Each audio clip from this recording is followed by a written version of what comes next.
Story of partition.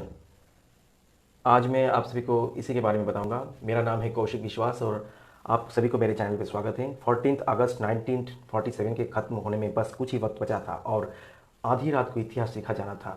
नई दिल्ली में स्थित कॉन्स्टिट्यूशन असेंबली के मिडनाइट सेशन को एड्रेस करने आए जवाहरलाल नेहरू ने एक ऐतिहासिक भाषण दिया। नाम था ट्रिस्ट विद डेस्टिनी। जिस तरह नेहरू आज़ादी को लेकर होपफुल थे, वैसे ही उनका भाषण भी बहुत होपफुल था। उन्होंने भारत की आज़ादी को अनाउंस किया और कहा, at the stroke of the midnight down when the world sleeps India will wake to life and freedom constitution.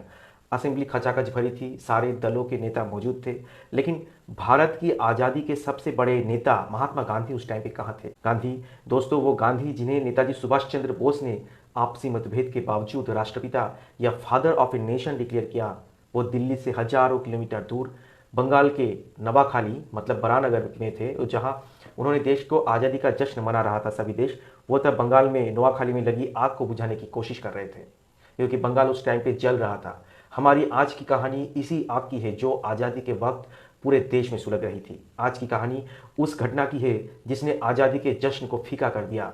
वो घटना जिसने भारत को अंग्रेजों की हुकूमत से आज़ादी तो दिलाई, लेकिन ऐसी कीमत पर जिसका हिसाब भी लगा पाना नामुमकिन था। ये कहानी है ऐसे ही मुल्कों की स्थापना की जो 75 साल बाद भी एक दूसरे के दुश्मन बने हुए हैं। दोस्तों, ये कहानी है भारत के विभाजन की। India divided at a stroke of the midnight, 15 अगस्त 1947। लगभग 200 साल के दमन के बाद ब्रिटिश राज ने भारत छोड़ो और भारतीय उपमहाद्वीप दो आज़ाद देशों में विभाजित हुआ था।